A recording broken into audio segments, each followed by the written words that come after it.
Iceland is falleg, which means it's beautiful, wonderful. I mean, there are certain ways of pronouncing it, but that's pretty much the first Icelandic word we learned, and it totally sums up what the island is about.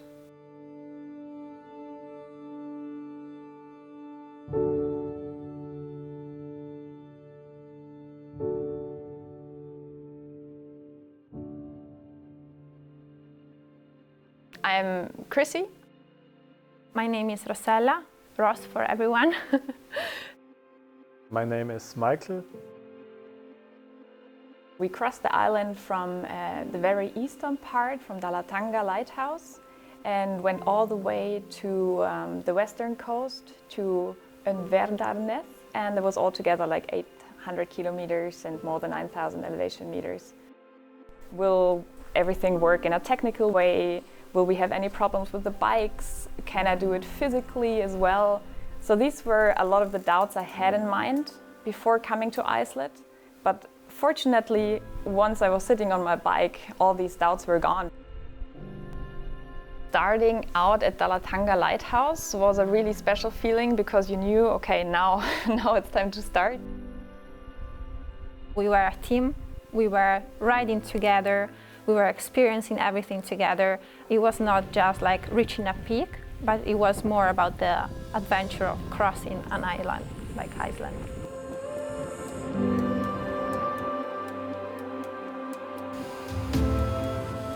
With those stunning landscapes, it was really, I would say, almost easy to cycle off, even though there was a lot of wind coming from the front and not from the back, unfortunately. There was a lot of wind, yes.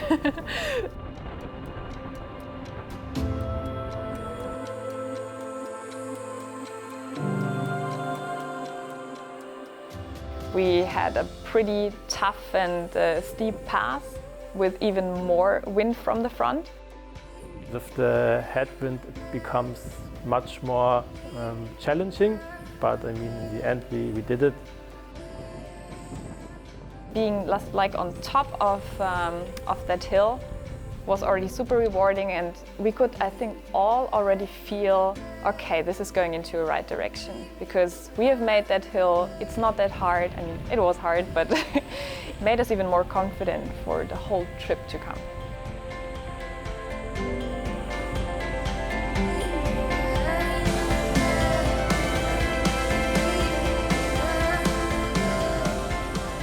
When we arrived in Egilsstadir for the first evening, you already had the feeling that this journey will become very, very unique and awesome.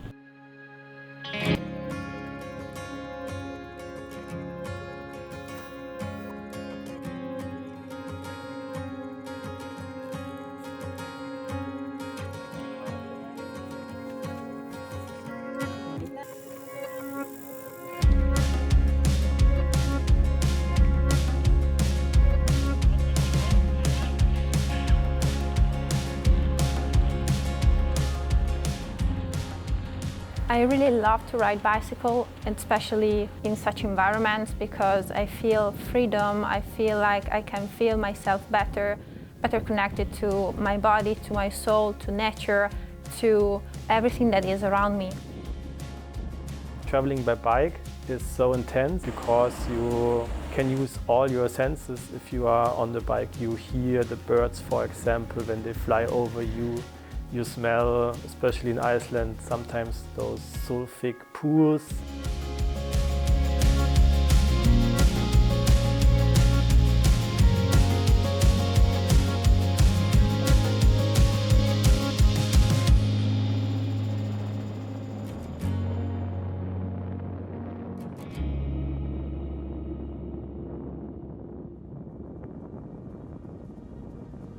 And I remember when we were just coming up on the highest point after a really long day, and we were looking down amazing, great landscapes of rivers, of volcanoes, and then just in the very far I saw the place we were supposed to stay, which was like in the middle of nowhere, nothing around, but just like some tiny houses.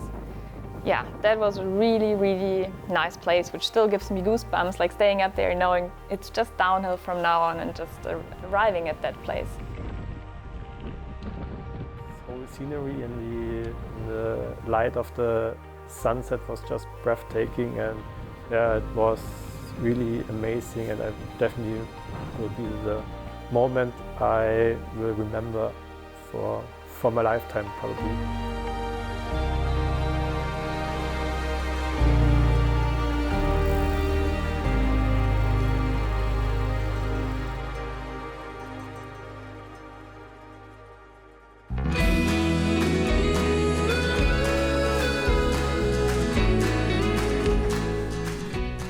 It was my first time bikepacking, so it was quite a different way of thinking about a trip, because you really have to be careful on what you're packing, the space you have, the weight you have to carry, because nobody will carry the pack for you.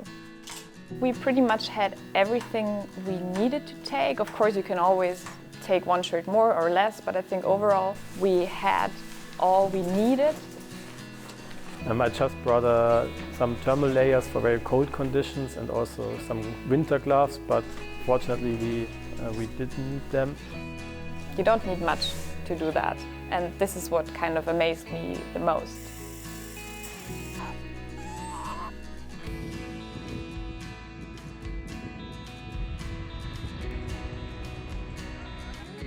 Of course, at the beginning, we did not know each other that well. It was all just colleagues. We know each other from work.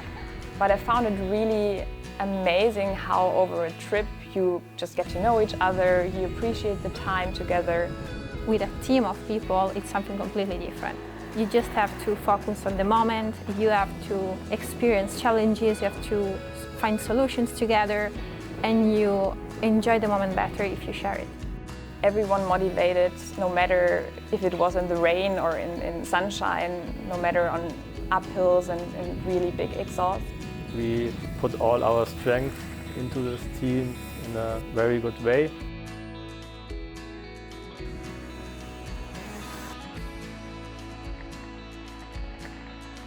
It was always pretty much about sleeping, riding the bike and eating. So one of our daily tasks was finding a supermarket, which also in Iceland is not always the easiest task. Above all, we didn't have much space. What took the least space was mostly pasta. We cooked 1 kilo of pasta for 4 people. We were so hungry, and before pasta we even had cookies and tea and chocolate and protein bars and fruit and nuts. Definitely a lot, but if I look at my Garmin, we definitely needed all those pasta and calories.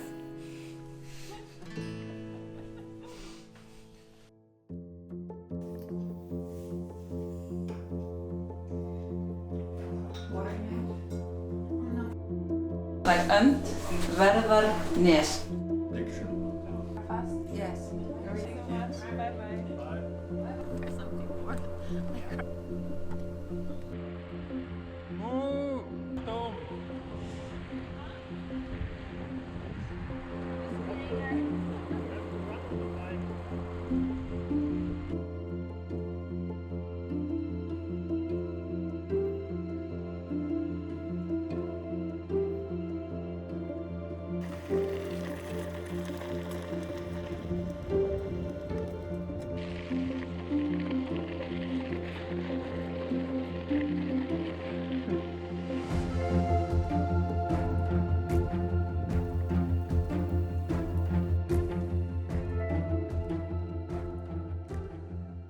We reached Akureyri from the top, so from the shore, at some point it was so beautiful because we had a view on the fjord on the right side, and on the left the whole city.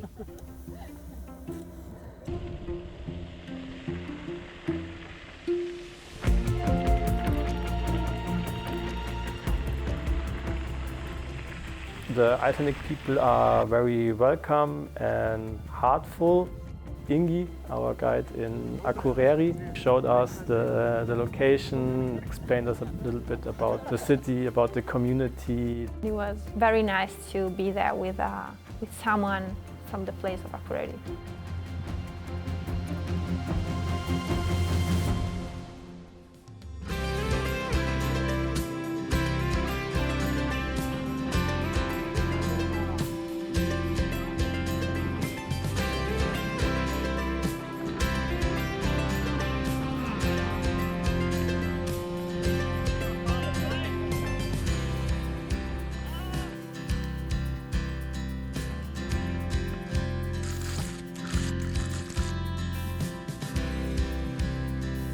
Are you still trusting me, Mika?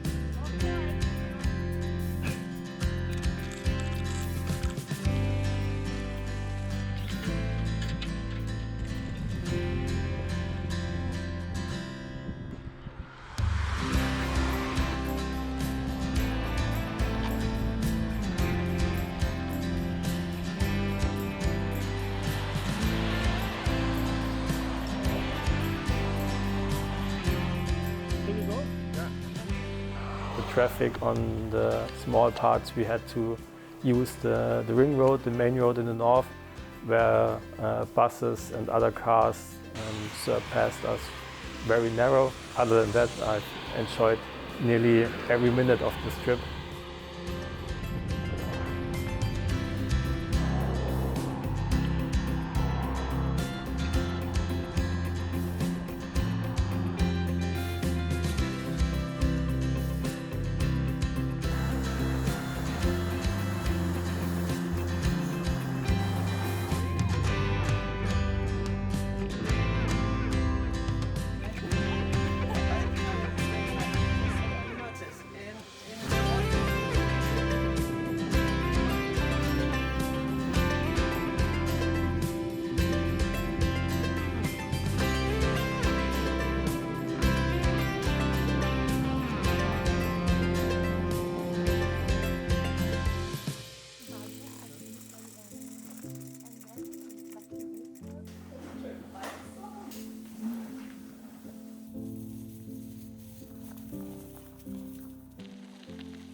For Chrissy, one nickname could be the boss.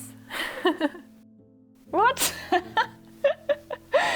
She is a really tough girl, and she knows how to deal with everything. Mika for sure was our tech rep. He was always there when we had any smaller issues with the bikes. He was also sometimes the pathfinder, not always right, but most of the time we ended up at the right place. Ross is, I would say, the person with good mood and smiling face. Never complaining, just being always happy and smiling. Yeah, the team couldn't have been any better, I think.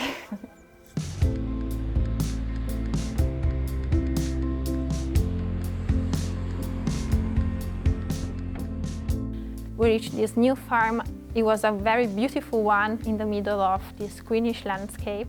This is the place where we found a very cool guy called Magnus. We spent the night with him talking about things in Iceland, about music, about how we grew up. It's about house life for a farmer.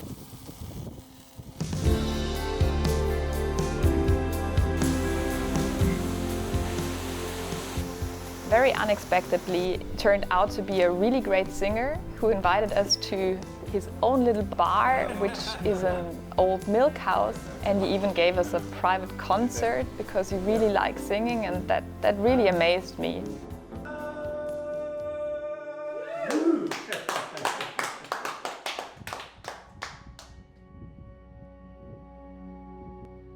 We were getting up pretty much every day around like 6:30 or 7. We were just packing our bike bags, which probably took us an hour until we were finally able to leave.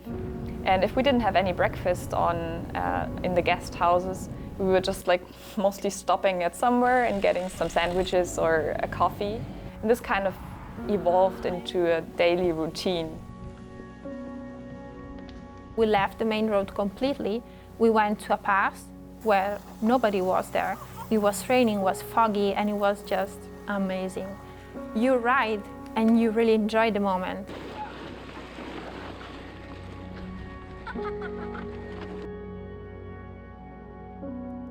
Every meter you make or every kilometer you make is just a kilometer you can really feel, or you really have to work for a lot more, because you feel it going across every little rock.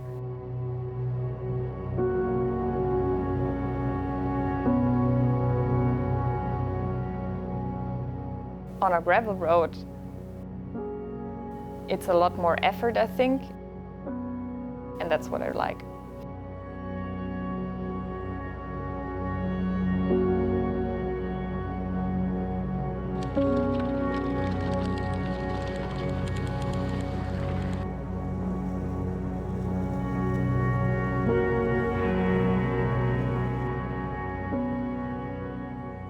So the last 2 days of our trip were pretty much the longest. At the beginning, I think we were all a bit hesitant about it because we've already cycled for 6 days, and then there's 2 really long days to come with the most kilometers. But surprisingly, it was hard, but not as hard because we already could see the end, the lighthouse at the end of the tunnel.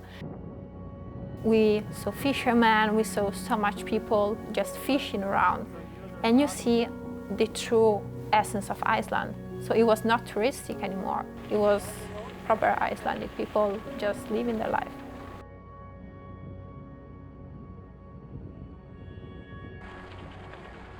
So we were all, exhausted arriving there, but knowing that the day after we would arrive at the lighthouse, our final destination, was so motivating in a certain way. So it was a really cool to kind of have a last place which somehow reflected very well the whole beauty of the trip.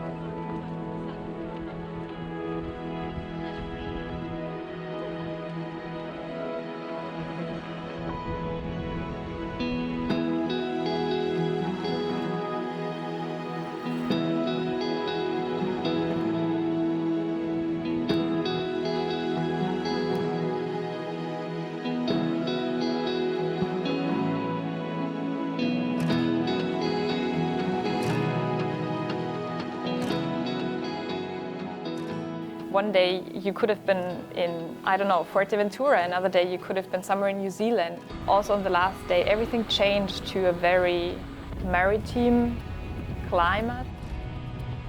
You can say that the first day were a big high, then it gets a little bit flatter, and then to the end it goes up again, the whole mood, the whole atmosphere, and you know you will reach your goal.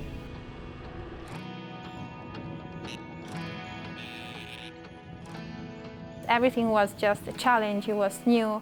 You have to really give everything you had in order to complete your stage.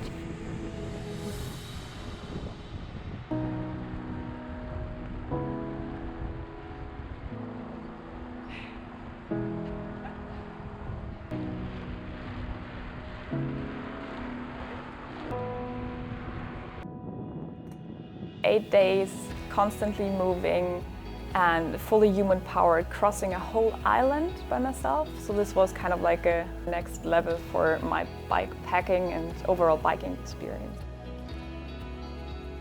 You know that you have done all the effort for something and you see the result. Like, you cannot ride any farther because there's the sea, there's nothing more. So everything was just marvelous. And also sad because then it was the end.